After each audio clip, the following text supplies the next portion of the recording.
సిగ్గు సిగ్గు భారత రాజ్యాంగ పిత డాక్టర్ బిఆర్ అంబేద్కర్ పై అనుచిత వ్యాఖ్యలు చేయడం. సిగ్గు సిగ్గు భారతరత్న బాబాసాహెబ్ అంబేద్కర్ పై అనుచిత వ్యాఖ్యలు చేయడం. బర్తరఫ్ చేయాలి అమిత్ షాను వెంటనే. బర్తరఫ్ చేయాలి కేంద్ర హోంమంత్రి అమిత్ షాను వెంటనే. అందరికీ నమస్కారం, నేను మీ లక్ష్మి. అండ్ రీసెంట్గా పార్లమెంట్లో అమిత్ షా గారు చేసిన వ్యాఖ్యలు ఏవైతే ఉన్నాయో, అంబేద్కర్కి సంబంధించిన ఫ్యాన్స్ కావచ్చు, వాటికి సంబంధించిన సంఘాలు కావచ్చు, వ్యతిరేకిస్తున్నారు. అసలు అమిత్ షా గారు చేసిన వ్యాఖ్యలు ఏంటి, దానికి ఇంత వ్యతిరేకత ఎందుకు వస్తుంది ఏంటి అనేది ప్రేమ్ గారు నాతో పాటుగా ఉన్నారు. నమస్కారం ప్రేమ్ గారు. నమస్తే. ఎందుకు ఇంత వ్యతిరేకత అనేది వస్తుంది? ఎందుకంటే ఏదైతే ఒక భారతదేశంలోనే ఉన్నత క్యాబినెట్ పదవైనటువంటి హోంశాఖ మంత్రిగా ఉన్న అమిత్ షా గారు భారత రాజ్యాంగం మీద ప్రమాణం చేసి భారత రాజ్యాంగం ప్రకారం పార్లమెంట్కి ఎన్నికైనటువంటి కేంద్ర హోంమంత్రి అమిత్ షా అంబేద్కర్ గారి పేరునే పార్లమెంట్లో ప్రస్తావిస్తే అదొక అవమానము, అది ప్రకటించొద్దు అన్నట్టుగా అతను వ్యాఖ్యలు చేశాడు. ఏదైతే తను వ్యాఖ్యలు చేసిండో అంబేద్కర్ గారి పేరు కన్నా కూడా దేవుడి పేరు ప్రస్తావిస్తే మీకు మోక్షమన్న వస్తుంది, అంబేద్కర్ గారి పేరు వద్దన్నట్టు వ్యాఖ్యానించాడు. ఏదైతే ఈ భారతదేశంలో దేవుడు అనే ప్రస్తావన వేల సంవత్సరాలుగా కొనసాగుతుంది, కానీ అణగారిన వర్గాల జీవితాలలో, పేద వర్గాల జీవితాల్లో ఏ దేవుడు ఏనాడు కూడా ఏ మార్పు తీసుకురాలే.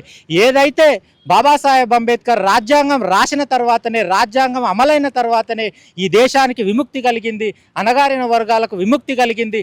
అట్లాంటి మహానుభావుడైనటువంటి మోడ్రన్ ఇండియా పిత, రాజ్యాంగ పిత మీద అమిత్ షా రాజ్యాంగం మీద ప్రమాణ స్వీకారం చేసి అలాంటి వ్యాఖ్యలు చేసిండు. కాబట్టి అది అతన్ని ఖచ్చితంగా బర్తరఫ్ చేయాలి, క్యాబినెట్ నుంచి పార్లమెంటు సభ్యత్వాన్ని నుంచి కూడా రద్దు చేయాలి. అతన్ని వెంటనే క్యాబినెట్ నుంచి బర్తరఫ్ చేసి ఇప్పుడు ఏదైతే ప్రస్తుతంలో మనం బీజేపీ వాళ్ళు తన యొక్క వ్యాఖ్యల్ని సమర్థించుకునే విధంగా మేము అట్లాంటివి కాదు, మేము అంబేద్కర్కి అనుకూలమే అని చాలా మాటలు మాట్లాడుతున్నారు. నిజంగా అంబేద్కర్ మీద నిజాయితీ ఉంటే, నిజంగా అంబేద్కర్ అంటే మీకు ఇష్టం ఉంటే, నిజంగా అంబేద్కర్ మీద ప్రేమ ఉంటే ఎమ్మటే కేంద్ర హోంమంత్రి అమిత్ షాని క్యాబినెట్ నుంచి బర్తరఫ్ చేసిన తర్వాతనే మీరు మాట్లాడండి. నిజంగా అతన్ని బర్తరఫ్ చేస్తేనే మీకు అంబేద్కర్ మీద ప్రేమ ఉన్నట్టు, లేకపోతే మీకు ప్రేమ లేనట్టే, నాటకాలు ఆడుతున్నట్టే. ఈనాడు ఏదైతే ప్రజాస్వామ్యబద్ధంగా కొనసాగుతున్న ఈ దేశంలో మతోన్మాదాన్ని పెంపొందించి, మతోన్మాదాన్ని ఇంప్లిమెంట్ చేసి మళ్ళీ వేల సంవత్సరాలుగా ఏదైతే వెనకకు పోతున్నదో భారతదేశానికి ముందుకు కాదు వెనకకు తీసుకుపోవడానికి ప్రయత్నిస్తున్నారు ఈ బీజేపీ మంత్రులు కానీ, బీజేపీ వాళ్ళు కానీ. ఇది పద్ధతి కాదు, ఇది ప్రజాస్వామ్యం ముందుకు పోవాలి కానీ వెనకకు కాదు. అలాగే అమిత్ షా గారు చేసిన వ్యాఖ్యలు ఏవైతే ఉన్నాయో, నేను ఆ విధంగా చేయలేదు అని చెప్పి ఆయన కూడా స్పందించడం జరిగింది. ఇంకా ఎందుకు వ్యతిరేకిస్తున్నారు? భారతదేశంలో సభ్య సమాజం మొత్తం గమనించింది తను లైవ్లో మాట్లాడిన మాటలు. నిండు పార్లమెంట్లో ఏ మాటలైతే మాట్లాడిండో సమాజం మొత్తం గమనిస్తున్నది. అది గమనించిన తర్వాత ఇంత వ్యతిరేకత వచ్చింది కాబట్టి నేను అలా అనలే, ఇలా అనాలంటే ఈ వేల సంవత్సరాల కాలం కాదు, నువ్వేదైతే అనుకుంటున్నావో నీ యుగాల కాలం లేనిది ఉన్నట్టుగా క్రియేట్ చేసి దేవుడి కన్నా, అంబేద్కర్ కన్నా కూడా దేవుడే గొప్ప అనుకున్నావు. ఆ కాలం కాదు ఇది, ఇది అంబేద్కర్ యుగం, నీ మనవాద యుగం కాదు. భారతదేశ ప్రజలు అబ్జర్వ్ చేసినారు. నిన్ను కంపల్సరీ నువ్వేదో అబద్ధం ఆడుతున్నావు, కానీ నిన్ను కంపల్సరీ ప్రజాస్వామ్యబద్ధంగానే ఈ ప్రజలు ఏదైతే అబ్జర్వ్ చేసిర్రో నువ్వు వాడే అబద్ధాలను గమనించి నిన్ను ప్రజాస్వామ్యబద్ధంగానే పార్లమెంట్లో అడుగు పెట్టకుండా భారతదేశ ప్రజలే అది చేస్తారని మేము బలంగా విశ్వసిస్తున్నాం. అంటే ఆయన పరంగా చూసుకుంటే అది కాంగ్రెస్కు వ్యతిరేకంగా మాట్లాడాలి అన్న ఉద్దేశంతో మాట్లాడినట్లుగా తెలుస్తోంది. బట్ పాయింట్ చూసుకుంటే అంబేద్కర్ మీద చేసిన వ్యాఖ్యలు ఏవైతే ఉన్నాయో ఆయనకు చాలా వ్యతిరేకం తీసుకొచ్చాయి. బట్ కాంగ్రెస్ మీద పాయింట్ ఆఫ్ వ్యూలో నేను మాట్లాడినట్టుగా చెప్తాను. ఇది భారతదేశం అనేది కాంగ్రెస్ వాళ్ళు కాదండి. అంబేద్కర్ అనే వ్యక్తి ఒక పార్టీకో, ఒక మతానికో, ఒక కులానికో చెందిన వ్యక్తి కాదు. భారతదేశం మనిషి. భారత రాజ్యాంగ పిత అంటే భారతదేశంలో ఉన్న ప్రతి ఒక్క మనిషికి అది అప్లికబుల్ అవుతుంది.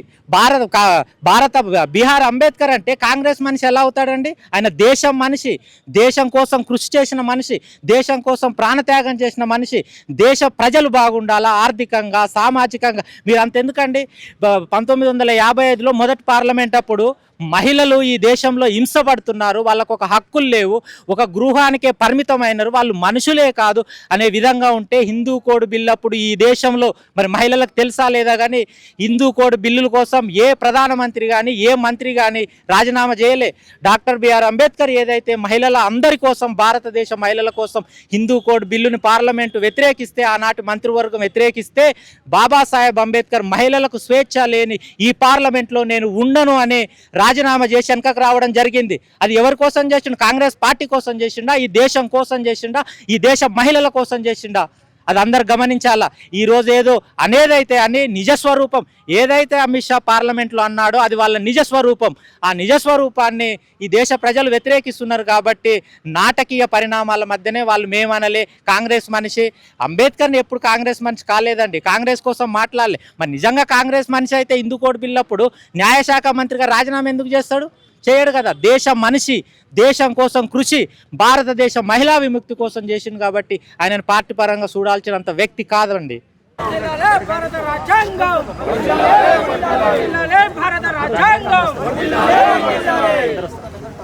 నమస్కారం రాజేంద్ర ప్రసాద్ గారు. నమస్కారం అండి. సార్, అమిత్ షా గారు చేసిన వ్యాఖ్యలు ఏవైతే ఉన్నాయో అవి చాలా వ్యతిరేకతను సృష్టిస్తున్నాయి. మీరు ఎలా స్పందిస్తారు? అమిత్ షా గారు భారతదేశానికి సంబంధించిన నాయకుడిగా కాకుండా ఓన్లీ గుజరాత్ మంత్రిగా లేకపోతే గుజరాత్ నాయకుడిగా ఫీల్ అవుతూ ఈరోజు భారతదేశానికి సంబంధించినటువంటి పార్లమెంటులో అంబేద్కర్ గారి మీద అనుచితంగా వ్యంగ్యంగా మాట్లాడడం చాలా సిగ్గుచేటు. ఒకసారి రీక్యాప్ చేసుకోవాలి. తనే ఈ భారత రాజ్యాంగంలో రాసినటువంటి ఆర్టికల్స్కి ప్లస్ సమాన హక్కులకు సంబంధించి రాజకీయంగా కానీ ప్లస్ సామాజికంగా కానీ అందరి కోసం ఆలోచించినటువంటి బాబాసాహెబ్ అంబేద్కర్ వల్లనే ఈరోజు దేశ రాజకీయాలు నడుస్తున్నాయి. దేశ రాజకీయాల్లో ఉన్న నాయకులు కానీ లేకపోతే పార్టీలు కానీ అన్నీ ఈ విధంగా నడుస్తున్నాయి. దాన్ని దృష్టిలో పెట్టుకొని నువ్వు మసులుకుంటే నెక్స్ట్ మీకు భవిష్యత్తు ఉంటుంది, లేకపోతే మిమ్మల్ని చీల్చి చెండాడుతారు ఈ భారతదేశ ప్రజలు. ఒకప్పటి యుగం కాదు ఇది. ఈరోజు ఎడ్యుకేట్ అవుతున్నారు భారతదేశంలో అన్ని స్టేట్లలో అన్ని రకాల వర్గాలు మతాల ప్రజలు ఎడ్యుకేట్ అవుతున్నారు. వాట్ ఈజ్ వాట్ అనేది తెలుసుకుంటున్నారు. కాబట్టి నీ కాకమ్మ కథలు నమ్మే పరిస్థితిలో లేరు. దేవుడు అని దయ్యం అని చెప్పేసి నువ్వు నీ తాతల కాలంలో చెల్లింది ఈరోజు చెల్లదు. ఎందుకంటే భారతదేశ ప్రజలు వాళ్ళు ఎడ్యుకేట్ అవుతున్నారు కాబట్టి ప్రతిదీ అబ్జర్వ్ చేస్తున్నారు, ప్రతిదీ థింక్ చేస్తున్నారు. దాన్ని దృష్టిలో పెట్టుకొని భారతదేశానికి ఏం చేయాలని ఆలోచించాలి తప్ప నువ్వు భారతదేశం కోసం ఎవరేమేం చేసిరో వాళ్ళని ఎట్లా మట్టి కలపాలని చెప్పేసి నువ్వు ప్రయత్నాలు చేస్తే నువ్వే కనుమరుగైపోతావు అని చెప్పేసి మేము అమిత్ షా గారికి ఇక్కడ నుండి మేము మెసేజ్ పాస్ చేస్తున్నాం. అలాగే సార్, బీజేపీ నాయకులందరూ కూడా ఆయన వ్యక్తిగతంగా అంబేద్కర్ గారిని ఉద్దేశించి మాట్లాడలేదు, కేవలం కాంగ్రెస్ నాయకులను ఉద్దేశించి మాత్రమే మాట్లాడినట్లుగా చెప్తున్నారు. కాంగ్రెస్ నాయకులను ఉద్దేశించి మాట్లాడినట్టు చెప్తే కాంగ్రెస్ నాయకులు ఇప్పుడు అక్కడ ఏం జరిగింది, నీ నోట్లో నుండి ఏం వాయిస్ వచ్చింది అనేది భారతదేశ ప్రజలందరూ చూశారు, అందరికీ తెలుసు కూడా. మళ్ళీ నువ్వు కప్పిపుచ్చుకోవడానికి పదే పదే నేను చేయలేదు, కాంగ్రెస్ మీద బదనాం చేస్తున్నావు, అది ఎట్టి పరిస్థితిలో సహించేది లేదు. ఎందుకు అనంటే ఒక పార్టీకి సంబంధించింది కాదు ఈ ఇష్యూ. అంబేద్కర్ పేరెత్తడమే నువ్వు తప్పు. నీ దేవుడు ఉంటే నువ్వు నీ గుళ్ళో చూసుకో, నీ ఇంట్లో చూసుకో. కానీ అలాంటి భారతదేశానికి గుడి అయినటువంటి పార్లమెంటుకు వచ్చి నీ దేవుడు నీ కాకమ్మ కథలు చెప్తే నమ్మే పరిస్థితి లేదు. ఇది ఏ పార్టీకి సంబంధించింది కాదు. ఏ పార్టీని దాన్ని సపోర్ట్ చేస్తూ భారత రాజ్యాంగాన్ని రాయలేదు అంబేద్కర్ గారు. భారతదేశ ప్రజల కోసం, భారతదేశం హితం కోసం ఆయన అన్ని రకాలుగా ఆలోచించి నిద్రలేని రాత్రులు గడిపి మరీ భారతదేశం కోసం పరితపించిన వ్యక్తి. అలాంటి వ్యక్తిపై నువ్వు ఇలాంటి అనుచిత వ్యాఖ్యలు చేయడము ప్లస్ దాన్ని ఇంకో పార్టీకి అంటగట్టి నువ్వు తప్పించుకోవాలని చూస్తున్నావు. అమిత్ షా ఖబర్దార్ అని తెలియజేస్తున్నావు.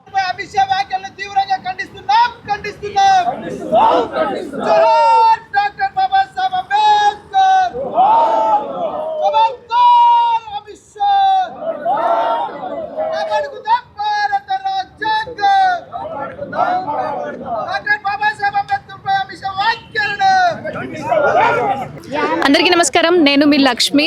అండ్ అమిత్ షా గారు చేసిన వ్యాఖ్యలు ఏవైతే ఉన్నాయో అవి అంబేద్కర్ గారి అభిమానులను కావచ్చు, లేకపోతే వాటికి సంబంధించిన సంఘాలను కావచ్చు, చాలా వ్యతిరేకత అనేది తీసుకొస్తున్నాయి. అసలు అమిత్ షా గారు ఎలాంటి వ్యాఖ్యలు చేశారు, అంటే వాటి మీద ఉన్న డిమాండ్స్ ఏంటివి అనేది ప్రొఫెసర్ మాయావతి గారు నాతో పాటుగా ఉన్నారు. ఒకసారి అడిగి తెలుసుకుందాం. నమస్కారం మేడం. నమస్తే మేడం, అమిత్ షా గారు చేసిన వ్యాఖ్యలు ఏవైతే ఉన్నాయో వాటి మీద చాలా వ్యతిరేకత వస్తుంది, దేనికంటారు? దేనికంటారంటే ఆయన ఏదైతే వ్యాఖ్యలు చేశారో సంసద్లో అంబేద్కర్ అంబేద్కర్ అంబేద్కర్ అంబేద్కర్ అది అనే విధానం బాలేదు. ఆ భాష అనేది చాలా अपमानजनक है वो भाषा, इसीलिए हम उसका खंडन कर रहे हैं। क्योंकि उतना बोलने के बाद इतना ही टाइम अगर 33 कोटि देवता को अगर बोलने में लगाते तो मोक्ष मिलता करके उनका कहना है। उसका हम लोग खंडन कर रहे हैं, क्योंकि वो जो भगवान है 33 करोड़ भगवान, उन्होंने हमारा उद्धार नहीं किया, इसलिए वहाँ पर हमें मोक्ष प्राप्ति नहीं है।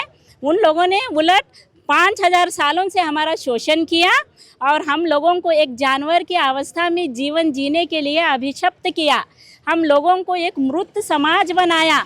हम लोग मनुष्य नहीं थे, बल्कि एक पशु के अवस्था में लाकर छोड़ देने वाले ये 33 करोड़ देवता और ये मनुवादी विचारधारा थी, और कहीं ना कहीं उस विचारधारा से वह संबंध था। इसलिए हमने जो है हम लोगों को उसका जो है बहुत सारा गुस्सा आया हुआ है, बहुत वेदना हो रही है, तकलीफ हो रही है, क्योंकि जिस अम्बेडकर ने सारे देश के लिए काम किया है वह हमारे एक महापुरुष है, भगवानों से भी बढ़कर है हमारे लिए, और उनके बारे में ऐसे अनुचित व्याख्यान देना ये सही नहीं है। इसलिए अमित शाह जी हमारे गृह मंत्री हैं, हम उनका आदर करते हैं, लेकिन फिर भी ऐसा बोलने के कारण या तो उन्हें राजीनामा देना चाहिए, उन शब्दों को वापस लेना चाहिए, क्योंकि अम्बेडकर केवल दलितों के लिए अम्बेडकर नहीं है, बल्कि समस्त स्त्रियों के लिए, समस्त बहुजनों के लिए, समस्त आदिवासियों के लिए, यहाँ के 90% लोगों के लिए बाबा साहब ने जो है अपना जीवन अर्पण किया है। अपने 4 बच्चों को खोया है, अपने पत्नी को खोया है, और दिन रात एक करके उन्होंने इस देश का संविधान बनाया है, और जिस कारण से हम सारे लोग आज एक शांतमय, एक अच्छा सा जीवन यापन कर रहे हैं, वह केवल और केवल बाबा साहब अम्बेडकर की बदौलत है। इसलिए हम लोगों को उनका गुस्सा आ रहा है। అలాగే మేడం, అంటే అమిత్ షా గారు చెప్తున్నది ఏంటి అంటే, నేను అలాంటి ఉద్దేశంతో మాట్లాడలేను, కాంగ్రెస్ పార్టీని ఉద్దేశించి మాట్లాడుతున్నాను అని చెప్పారు. कांग्रेस पार्टी से अगर बोलना था तो कांग्रेस का नाम लेकर कांग्रेस से ही बोलना था, अम्बेडकर का नाम बीच में क्यों घसीट रहे? आपको कुछ बोलना है तो कांग्रेस को बोलिए ना, सीधा बोल सकते। लेकिन यह अम्बेडकर के लिए इस प्रकार उस टोन को आप सुनिए, वो जो टोन है, वो जो बात करने का लहजा है, वो जो आवाज़ है, और अम्बेडकर, अरे हम लोग मोदी मोदी करके तो नहीं बोलते, मोदी जी करके बोलते उनके बारे में, और यहाँ पर अम्बेडकर जी भी नहीं बोलते, केवल अम्बेडकर। अम्बेडकर का मतलब क्या है आपके नज़र में? अम्बेडकर माने क्या है? तो उससे ही आपकी सोच क्या है, वह आपके दिमाग की सोच, आपका वो जो मनोवादी आपकी विचारधारा है, वह स्पष्ट रूप से हम लोगों को सामने दिखाई देती है। इसलिए उनका कहना अगर कांग्रेस से था तो कांग्रेस को बोलिए, उसके लिए हम लोग कुछ बोलेंगे नहीं, लेकिन बीच में अम्बेडकर को क्यों घसीट रहे?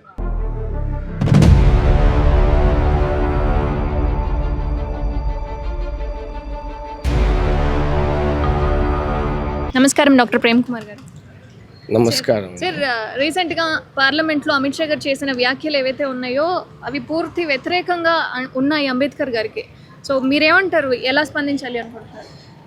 ఈ భారతదేశానికి భారత రాజ్యాంగాన్ని అందించినటువంటి డాక్టర్ బిఆర్ అంబేద్కర్ గారి పైన కేంద్ర హోంశాఖ మంత్రిగా ఉన్నటువంటి అమిత్ షా గారు అనుచిత వ్యాఖ్యలు చేసి 3 రోజులు గడుస్తున్నప్పటికీ కూడా ఇప్పటి వరకు అధికార పార్టీ అయిన బీజేపీ అమిత్ షా పైన ఏ రకమైనటువంటి చర్య తీసుకోకపోవడము, ఇది మొత్తం భారతదేశంలో ఉన్న బడుగు బలహీన వర్గాలను అవమానపరచడమే తప్ప మరొకటి కాదు అని చెప్పేసి మేము ఇవాళ ఉస్మానియా యూనివర్సిటీ వేదికగా భావించడం జరుగుతుంది.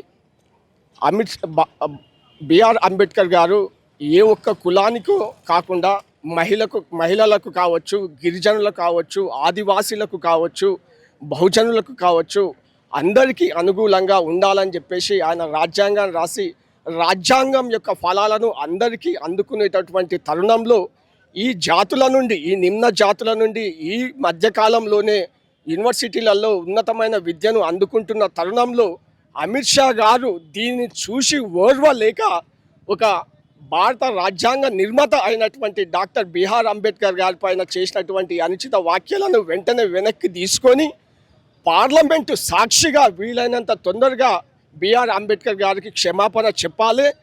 లేకపోయినట్లయితే భవిష్యత్తులో మేము పెద్ద ఎత్తున కార్యాచరణ తీసుకొని దేశవ్యాప్తంగా ఉన్నటువంటి సెంట్రల్ యూనివర్సిటీలు కానీ స్టేట్ యూనివర్సిటీస్లలో మా యొక్క విద్యార్థులను, మా యొక్క ప్రొఫెసర్లను సంఘటితం చేసి ఈ బీజేపీ గవర్నమెంట్కు తగిన శాస్తి, తగిన బుద్ధి చెప్తామని చెప్పేసి ఈరోజు మేము టీచింగ్ ఫ్యాకల్టీ తరఫున ఉస్మానియా యూనివర్సిటీ వేదికగా అమిత్ షా గారికి కావచ్చు, లేదా బీజేపీ గవర్నమెంట్కు కావచ్చు, ఒక స్ట్రాంగ్ హెచ్చరిక అనేది జారీ చేయడం జరిగింది.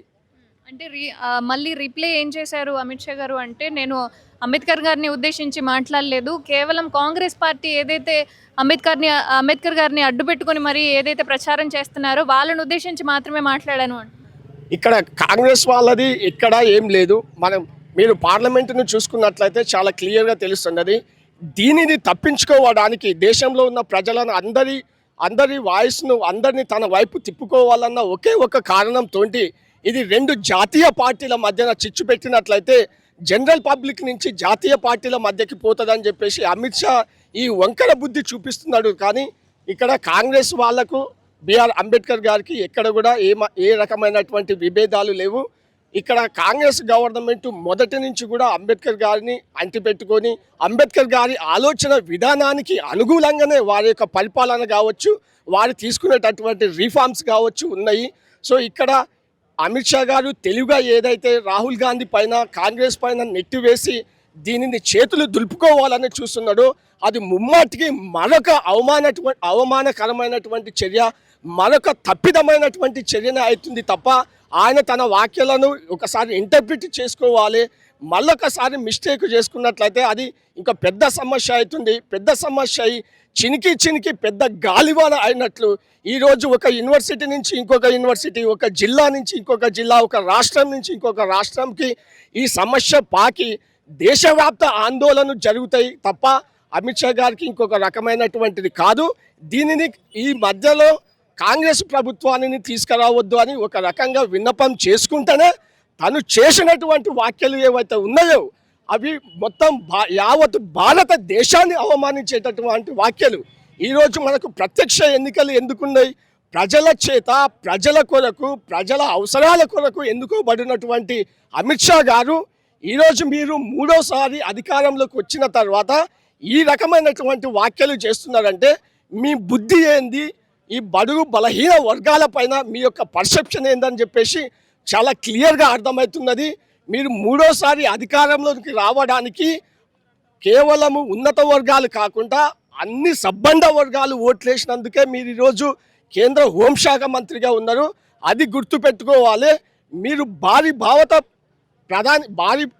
భారతరత్న అయినటువంటి బిఆర్ అంబేద్కర్ గారిని అవమానించడం అనేది మీకు ముమ్మాటికి సిగ్గుచేటు.